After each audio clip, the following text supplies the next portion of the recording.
Morning, everyone. It's really good to see you this morning. It's really good to be here. I hope you're feeling the same way. Yeah. There's a couple of, there's a couple of, it's good. Either which way, it's good. Thank you. Thanks, Mike. Appreciate it. Hey, let's pray, and then we will continue on with where we left off from last week. Our Father in heaven, it is good to get together. It is just so nice to be together as a church family. It is good to be able to open your word, to be challenged by your word, and we pray that this morning that we would be, every one of us in the room, just be keen to allow our hearts and allow our minds to be transformed by your word. We ask that the study would be helpful, it would be beneficial. Lord, I pray that it would help us in a real tangible way to be able to proclaim the gospel, both in the close circles that we have within the church, within our family, but also in the wider circles that we interact with out in the world.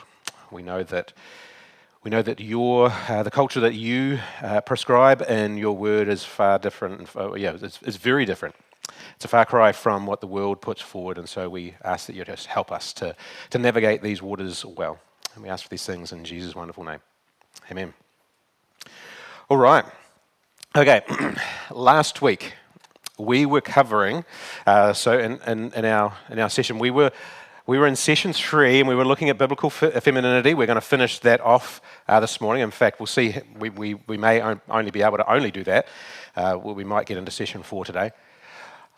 We finished off last week with a little story. If you were here last week, a little story, just thinking through the position that Jacinda Ardern found herself in, and while she was Prime Minister. Who's here for that? Remember that? Okay. Even as we were talking about it, I was thinking maybe this was just a little early to bring this particular illustration, and sometimes you change things on the fly. I'm keen to hear any thoughts or responses or objections or whatever it might be to the narrative or the story that I shared there, in terms of, while she was a prime minister, she felt something that male prime ministers just wouldn't feel, at least to that extent, in terms of when she had a baby, she had to choose between the two roles. Both roles, demand just about every moment of our day, whether that's a mother in the child's infancy or being prime minister of a nation. Any thoughts, comments, pushback, things to throw at me regarding the comments around that? Mike.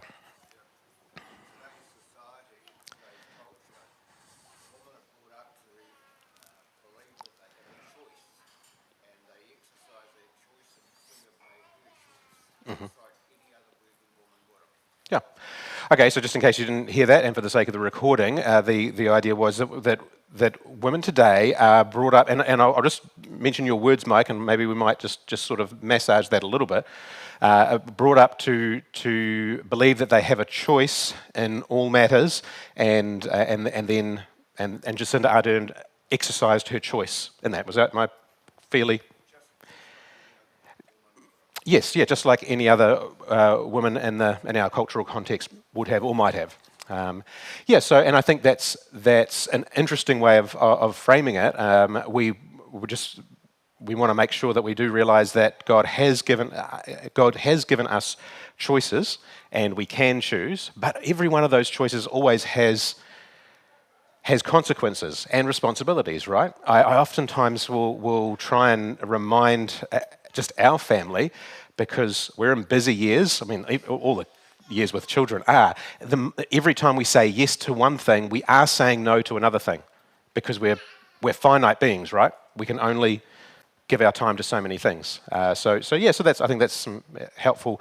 And so let me rephrase what you said, just perhaps just slightly differently, in terms of I think our culture, men and women, but it mostly affects probably women, are taught that the idea of choice and me being able to choose is pretty much the highest of ideals, as opposed to with what we might call responsibility, or just necessity of life, right? My choice is pushed to be the most highest of the ideals, and that becomes problematic. There are so many things in life that we do not control, but we, as a Western world, we try to control just about everything. Just about everything, yeah. Any other thoughts around that? Yeah.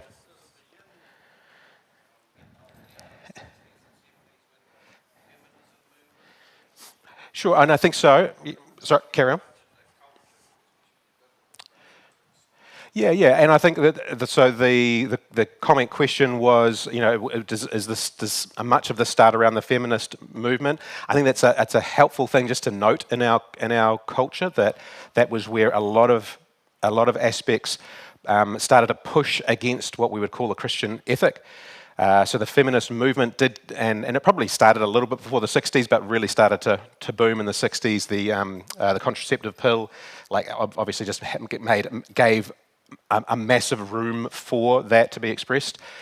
And so the feminist movement, while there's been elements which have been helpful, a couple of elements which have been helpful. You think back to the voting, women being given the vote, some really just helpful things in terms of just men and women being equal in the eyes of God, and therefore in the eyes of the state as well. But I think it's helpful to go back to the literature that was put out even by the very, very early feminists, and sometimes it's underlying and occasionally it's very explicit that the intention there was, we need to break down the family unit. The family unit is the thing that is in the road of it's the roadblock for women being able to flourish equally to men. So I think that's just helpful for us to realise that's always been a push against God's good plan for the family unit being the family unit, and certainly being expressed in a godly way.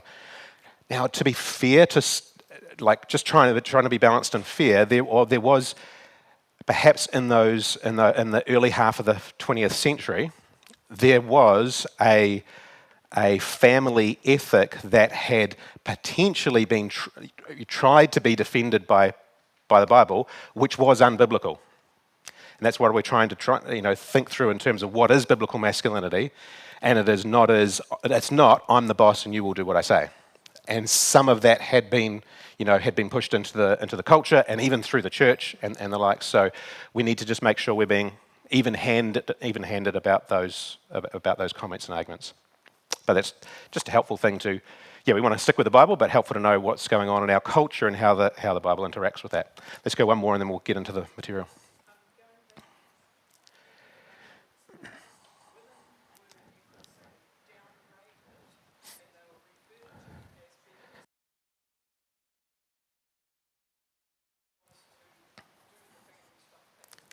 Sure. Yes. Now, just in case you didn't hear the comment, and I'll try and just phrase the comment that will be okay for the recording. I appreciate what you're saying there. That's brilliant.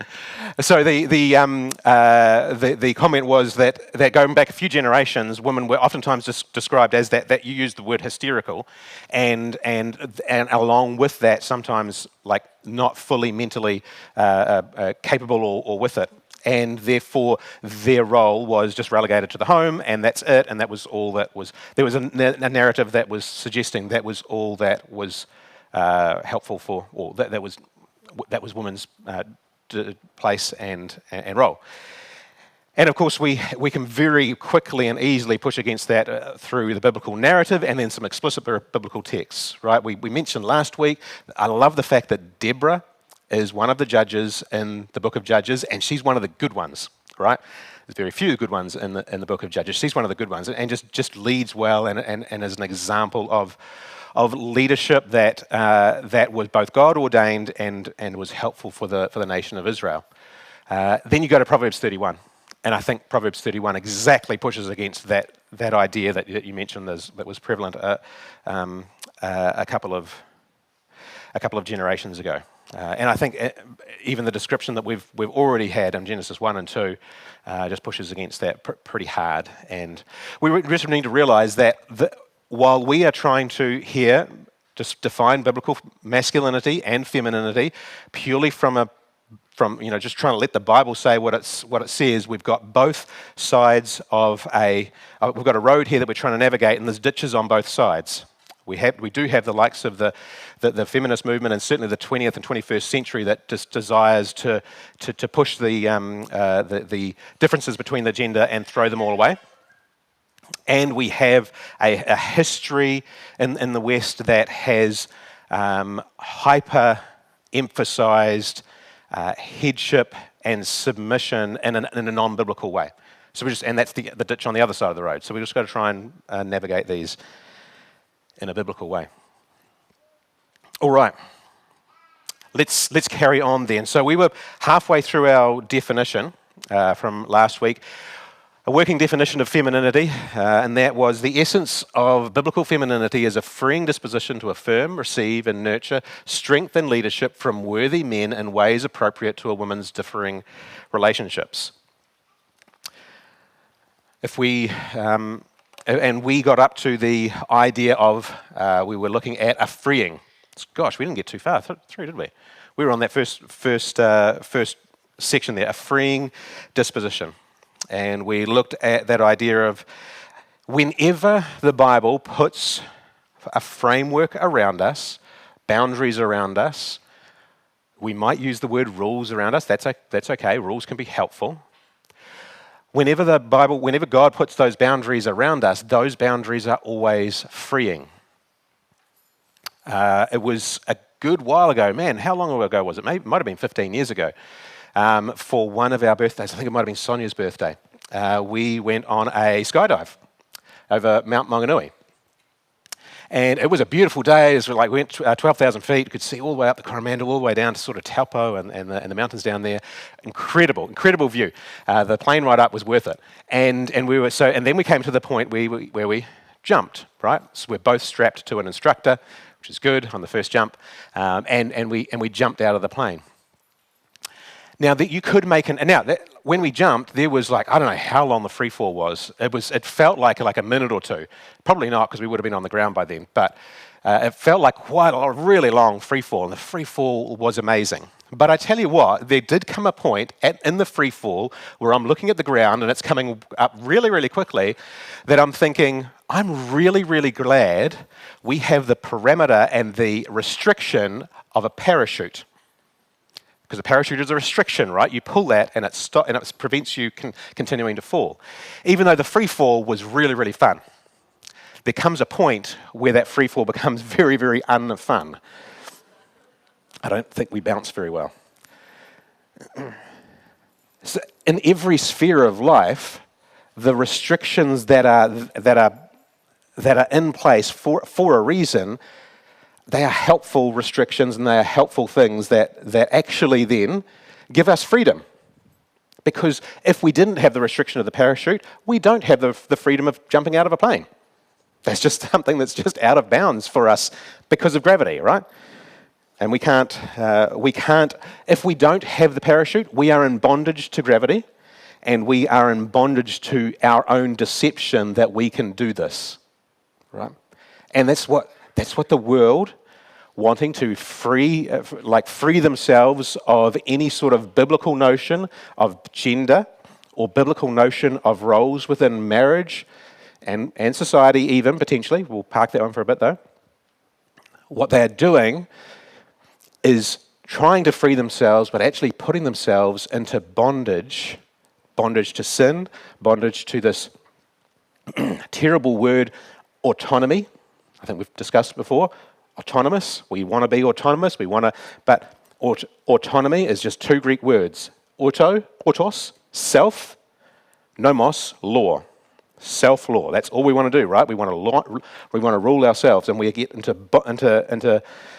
bondage to our own sin and the very laws of nature that work against us. Right, we do need to keep on going. Freeing disposition. Freeing disposition is where we left off. All right, to receive. Nurture, so that if you're looking at our notes, we're on page 21 now, and we're going to take this next section and the next quite a big section here all in one go. to affirm, receive, and nurture strength and leadership from worthy men. From worthy men. So, as we take that chunk there, I think it's helpful to just go to the end of that little phrase, from worthy men. There are some, and we need to point out right at the beginning, there are some kinds of strength and leadership that women should never help men affirm or facilitate. And so much of this, and I appreciate some comments a week or two ago, when we talk about the roles within the home and the church in terms of authority and submission, so oftentimes we talk about the submission and the necessity to submit. We need to talk more about what it looks like to lead and to biblically hold an authority position, because so much hinges on those who are in authority doing that in a biblical way. If not done in a biblical way, we are setting everything up incredibly hard to anyone who desires to submit. Let's just pause there when we're talking about men and women. Let's just expand that out into, we feel it when the government implements laws that are either just unhelpful, irrational, or completely unbiblical, which would be probably unhelpful and irrational. We struggle to submit to those, right? We want to try, but man, it's hard. We've probably felt that in the last 5 years. It has been hard sometimes to submit to those rules. Let's just zoom into a church context. If an eldership is doing dumb things, and certainly if they are being unbiblical, or if they are being, divisive within themselves, and therefore, dividing the congregation and the likes, man, that is hard to submit to. Really, really hard. And so there are some, there are times when we think about government, when we think about elderships, when there are times when we do have to actively call them out, actively say, hey, you know what you're doing is unbiblical, or it might be just unethical, or whatever it might be, depending on the social sphere that we're talking about, and that we should not encourage nor affirm nor facilitate that form of leadership. It might even be to the point where we help transition from one leadership to another, depending on the context. Very much depending on the context. And so we just want to realize that what we are not saying here is that there is just a blanket idea that affirming, receiving, and nurturing strength and leadership is a blanket idea to men. No, it's to worthy men who are doing what the Bible instructs them to do. In Exodus 4, we have a really interesting scenario where Moses and his wife Zipporah were heading back towards Egypt, and they stop because God's going to kill Moses. We won't go into an explanation of that interesting part of the narrative. And Zipporah quickly steps in and realizes, I know what the problem is here. Moses hasn't obeyed God. He hasn't circumcised our children. And she steps in and circumcises their children. She didn't sit back and let her family just die, right? So what she did is took the initiative when the initiative was required, and did so in a really helpful way. She didn't affirm Moses' poor leadership in that scenario. She didn't just run with it. So it does mean that in some of those scenarios, and it's going to be difficult for both men and women, but particularly when there is poor leadership from a man, it's going to be difficult for women to do as such, to affirm, receive, and nurture strength and leadership. And so we just need to realize that there's not a blanket statement there. All right, but how do we do this? if we're looking at leadership given from worthy men, how do women affirm, receive, and nurture strength and leadership from those men?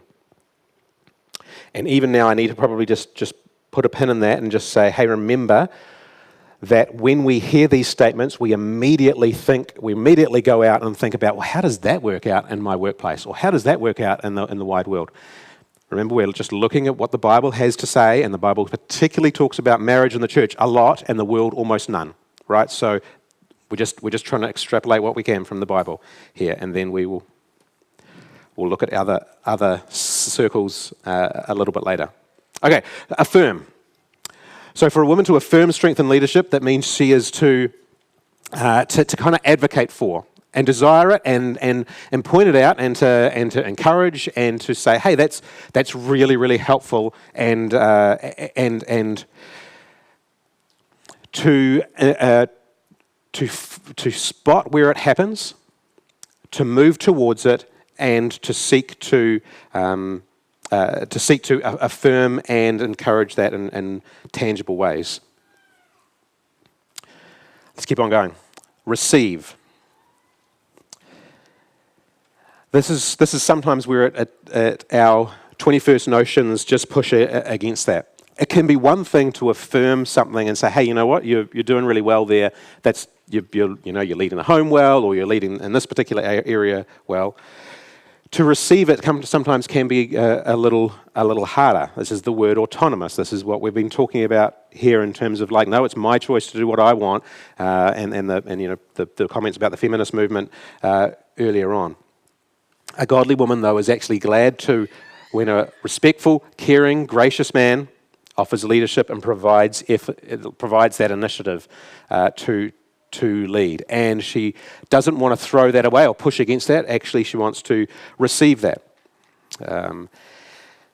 It can be in a husband and wife relationship. It can be at the grassroots level of just, that we've talked about opening the door for walking into a building. Perhaps it's opening the door on a date or the likes. We talked about just that very real scenario of just helping a woman walk through a part of town that's just the lights aren't working or whatever, and just could be a little bit dark and dangerous. Those sorts of things it is good for a godly woman to receive those things. And again, we need to just pause here, and what we're not saying, and I need to be really clear here, what we're not saying is that all women are called to generally submit to all men. That's not what we're saying here. We'll talk about that as appropriate to a woman's different relationships. We're going to talk about that in a bit. What we are saying, though, is that there is a fundamental disposition that where women should be ready and keen and eager to respond well to an initiative by men to lead. And again, we're just pulling this out of the biblical narrative and the biblical texts, even though it pushes against our 21st century sensibilities. And we'll talk about how that might work out in other circles real soon. So the third mention there is nurture. This is where I think Proverbs 31 helps us. So it's not just the idea of nurturing is not just to receive the leadership of masculinity or the resources of a masculine man, but actually to facilitate facilitate and help the man to do exactly what he has been called to do. This is now it's obviously particularly defined in the context of marriage, but even in the garden. In the garden where the two are joined together in marriage, these ideas are mentioned before they are put together in marriage, and that the woman is going to be that helper, that ezer. We talk about the Hebrew word ezer, and is going to facilitate the job that the man has been given in the garden. And so there is that idea of nurturing. The Proverbs 31 woman is a strong woman, a gifted woman. And what does she do for her husband? She makes him better. She makes him better. The text says there, the heart of her husband trusts in her, and he will have no lack of gain. She does him good and not harm all the days of her life. Her husband is known in the gates when he sits among the elders of the land, and her children rise up and call her blessed, her husband also, and he praises her. Why? Because she makes him better. This is that idea of nurturing. The biblical woman, expressing biblical femininity, will encourage men to do the role that God has appointed for them. And men in return will love and care for women as they do their role. Right? So there's a circular reciprocity. Is that the right word? I think that's the right word. Maybe I'm pronouncing it wrong. But we're going to help each other and assist each other in doing these things. So she will nurture. One of the things that I've most appreciated about we are 25 years married, Sonia and I. One of the biggest things that I've appreciated about Sonia is that she will be phenomenally encouraging when she sees me doing just something little, and when I'm trying to demonstrate strength and leadership in the home in a biblical way, in a biblical pattern. Phenomenally helpful and phenomenally encouraging, which is that affirming and nurturing. And you know what? When she spots it, she will do everything that she can to try and facilitate it, which is fantastic because I'm not a great facilitator. I'm not a great organizer. And she'll buy the material if it's going to be a family devotion or the likes, and she'll scout around for things, and she will help and nurture that my inclination or the times where I attempt to, which I do not enough of. I've got to admit. And she nurtures that, and she is incredibly biblical and incredibly wonderful in a Proverbs 31 type of way. All right. So, when we think of, and even just thinking back to some of the stereotypes that we've talked about already this morning, when we think about either whether it's a husband-wife relationship or just men and women in general, we can very easily fall into that trap about the scenario a couple of generations ago where women are just passive receivers of whatever leadership a man gives. Good, bad, ugly. It's really easy for us to just think of authority and submission or biblical masculinity and biblical femininity in those sort of scenarios. No, this isn't. The biblical femininity is an active participant. The Hebrew word Ezer, the helper. The Hebrew word Ezer, which is used of God, who empowers us. It is an empowering relationship that goes on with a husband and wife, whether the brothers and sisters in Christ, and outside in the world to a degree, that this is an action. That helper, that Ezer, a verb, is an action word, and a godly woman brings strength and ability into those situations, into those relationships to make this happen. And so this is, like I said, this is a two-way street. This is the bottom of page 22. Guys, in general, this is the 80-20 rule, or maybe it's 90-10, depending on the scenario. In general, guys need women to help them know how to be sensitive and to communicate better. Bet you there's some smiles around the room. Yeah, guys need help in being sensitive and communicating better, yeah? Women sometimes need just help being, to be tough and to get to the point. There's been some really good social observation, just a social science that's been going on just recently, that affirms the biblical narrative that we see, that feminine qualities and characteristics are so necessary in the first couple of years of a child's life, which is why, in a Western society, actually throughout just about every culture, it has been typical that those first couple of years, the baby is spent with the mother. because that nurturing and like when the baby cries, something needs to be done for the baby. And that is a feminine characteristic. It is a sensitive characteristic. And then from the ages of while of course it's great for a dad to be involved in all through life, from 2 years onwards, the masculine characteristics have to kick in, and is really helpful to kick in terms of now we're going to take some risks. We're going to throw the child up in the air and catch them. They're going to learn that this is okay, and they will get caught, and all those sorts, and take some risks that the feminine characteristics don't tend to take so much, because they're carers and nurturers, and we need to help each other in that journey.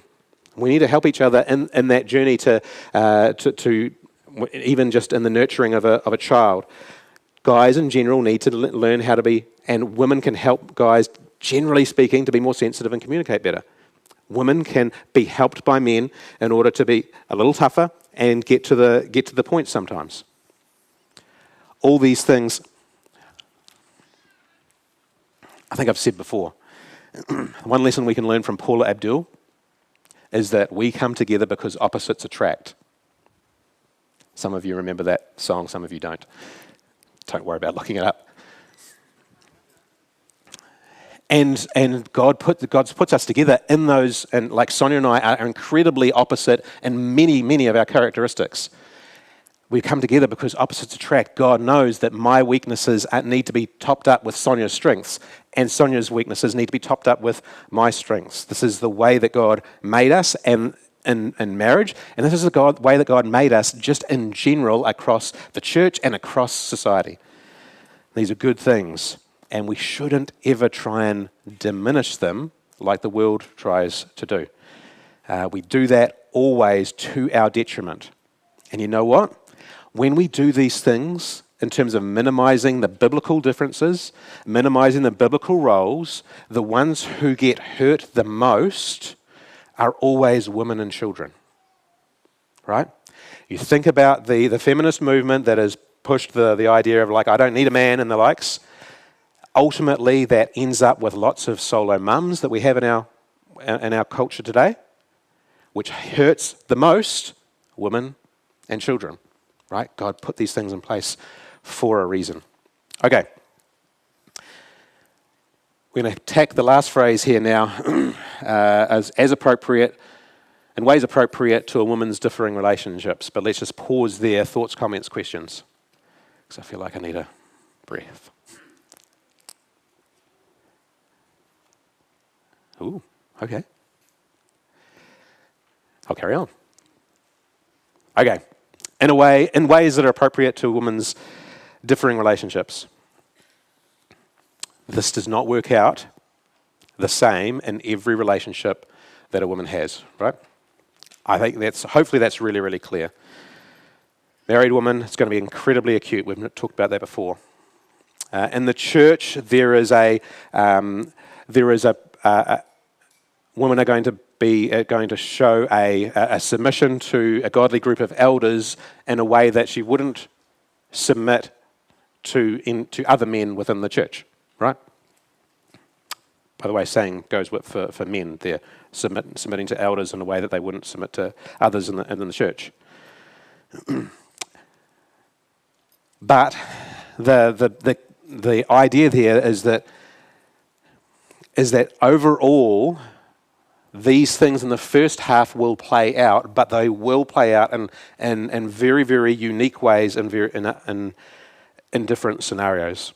But a biblical woman, though, should try and affirm and nurture the man's God-given role as a servant leader and her God-given role as a helpmate in some appropriate form in all her relationships with men. And I know we're thinking like, okay, so once we get outside the church, how does this work out? So let me try and give you an example that happened to me on a camp. I think it was a school camp. It was a camp of some description. We were out at Tui Ridge, so I'm guessing it was a school camp at some point. as you do on school camps, you get broken up into groups, and you've got kids with you, and there's some adult leaders with the, parent leaders with the groups, and we do all sorts of things. Well, we were doing the confidence course at the time. Excuse me.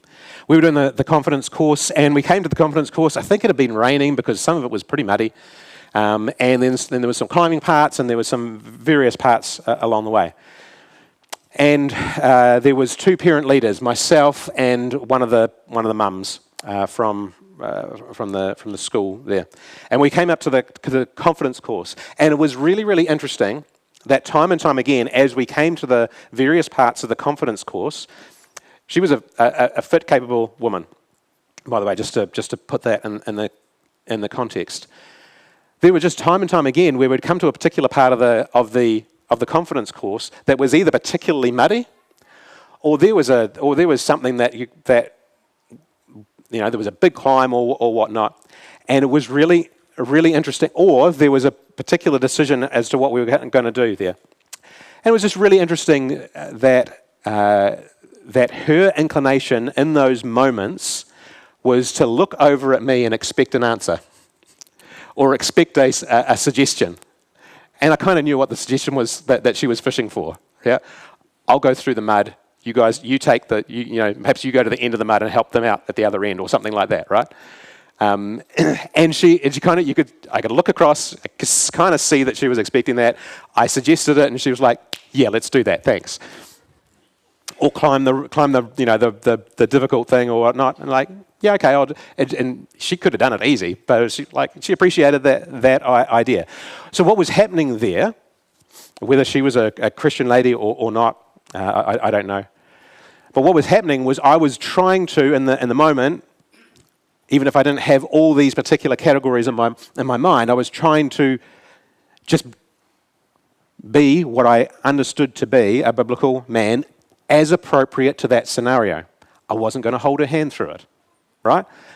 If it was Sonia, or if it was my daughter, or if maybe if it was my mum, or even my mum-in-law, or something like that, I possibly would have held her hand through it. I don't know, whatever the scenario might have been. I wasn't going to hold this lady's hand through it. But I was going to try and do something and try and figure out a way that I could appropriately be a biblical man and demonstrate that in that particular scenario. On the converse, it was really interesting. What she was demonstrating, whether she knew it or not, whether she had any sort of background or not, was actually demonstrating elements of biblical femininity. Her natural instinct was just to look to me, and I know that she would have suggested something if I hadn't, and that's fine. And if she had have suggested it without looking at me, that's fine as well. We're not making those sort of judgments on the world or anything like that. But it was interesting that was her inclination, and it was a really helpful inclination, and actually when we pull back on the biblical picture and look at the biblical picture, it was a beautiful inclination that she had. And so these things actually can work out in various ways and various forms. There are men and women in the room here that work in the secular environment, and where the roles that we're describing here feel like they're reversed in terms of leadership and therefore authority and submission, and as a boss-employee type relationships. And they're going to feel like they're reversed. And yet, even still, because the Bible, in terms of both the narrative and the explicit commands that are explicitly given in the context of marriage and the church, we're not going to call out the world and say, you know what, in this scenario where there's a female CEO of the company and a bunch of male staff under it, we're not going to say that, look, that's wrong or anything like that. But it might mean that actually working out these biblical masculinity and biblical femininity is just a little more difficult and nuanced to try and work out. And yet, for example, if you're sitting here as a guy and you have a female boss, there is ways in which you can express masculinity as appropriate to the relationship that you have. And that could actually help your boss, being a female, express some of her femininity. And you can be perhaps I was going to say imaginative. Just be careful as to how you work that out. I can think of a scenario. So, for example, I remember working in a company, and our CEO was a woman, and she was a solo mum. And there was ways in which a number of the guys, myself included, who were in the next sort of layer down of management, would just try and help her, free up time specifically and explicitly so that she could be a mum to her daughter. Look, we weren't doing anything that was really out of the ordinary, or maybe things that we wouldn't do for other colleagues, but the intention was, the thought process was, I want to help her be a mum. I want to help her express her femininity. And at least that was my thought process. Some of the other guys, who knows what they were thinking. They were trying to be nice, though. And so there is ways in which these things can work out in our scenarios. There are a woman in a similar sort of scenario, whether leading men or falling under the leadership of men out in the scenario, out in the cultural scenario, in the workplace scenario, can help foster biblical masculinity by expressing biblical femininity as appropriate in that particular setting. Here's where we land on these things. The Bible is clear about marriage. There's clear about roles in marriage, and there is a way that we are to do that, and the way that that is sinful if we don't do that, or if we do it in a different way. Similar sort of thing in the church. There's parameters, less of them, but there's parameters there. When we go out into the workplace, here's what we need to try and refrain from. Putting blanket things across, whether it's a workplace scenario, a barbecue with the neighbours, whatever it might be, outside of the scenarios that the Bible has been really explicit about, and then talking about kind of, that we talked about last week, light switch, on, off, sin, not sin, right? That's not what we're talking about when we try and bring these sort of principles out into the workplace and out into the culture. We're not talking about on, off, sin, not sin. What we are talking about is, I've got some scenarios in front of me.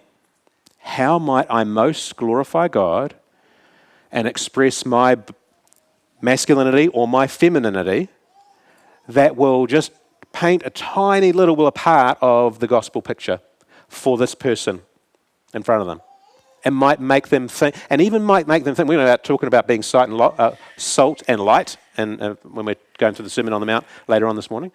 How might it just flavor their thinking of Christianity, and flavor their thinking of how the world might work in a different way to the rest of the world thinks, but actually in a biblical way. Just helps them. Those are the questions we're wanting to ask, not to look at whether it was, the Jacinda Ardern scenario that we talked about last week, or any other scenario in your workplace or in your friend's circle, and think this is sin or this is not sin. No, this is just how can we most glorify God in this scenario? And you'll be surprised at how often that needs to be the overlaying question that we approach so many scenarios as we go out into the world. So this is tangential, this is complete. I just want to give you another type of scenario, because what we want to do is try and, that idea of not sin, as opposed to actually how can I most glorify God in this scenario in the world. We want to try and overlay that, not just in masculinity, femininity, actually across everything we do. Here's another scenario that I'll just throw out there. This is unrelated but related.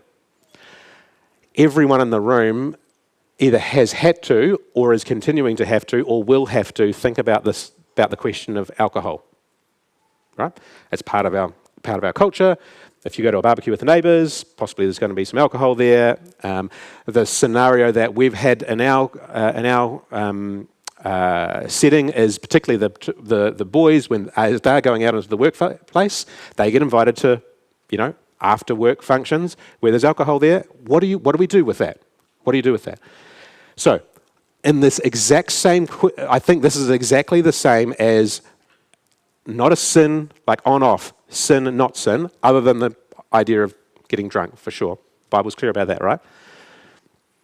And being addicted, and we can talk, yeah, that's another sort of scenario. But we're not talking about on-off, sin, not sin. What we're talking about is, how do I most glorify God in this particular scenario?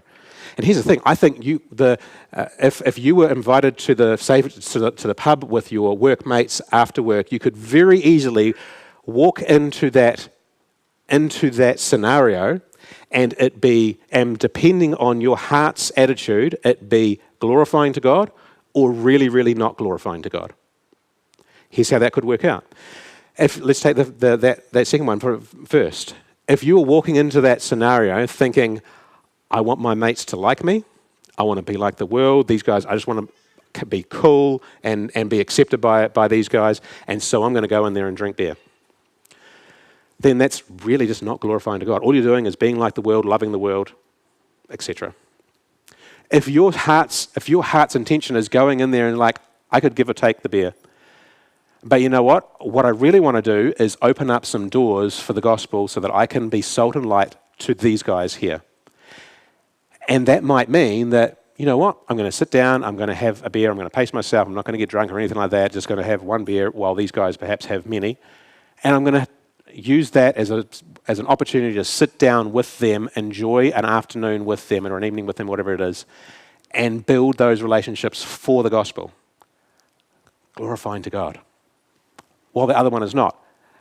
From the outside looking in, it's exactly the same scenario, but how quickly these things... I say that because so many times when we're working out our biblical masculinity, biblical femininity, or just biblical godliness out in the world, these things are not those light switch moments. We're going to talk about some more of that in a couple of weeks' time. We've got to finish up here. Let's pray. Father, thank you for your word. Thank you for the clarity that it gives us in so many areas. Thank you for the way that your word affects our heart so that our heart can then ask those questions about how we might best glorify God in every scenario in our lives. Lord, we just pray that you would just help us apply these things to our lives. Lord, I pray that you'd help us now as we head into our service, that we might enjoy this and we might just learn more about you and worship you in spirit and in truth this morning. So we ask for these things in Jesus' name. Amen. All right. Thank you.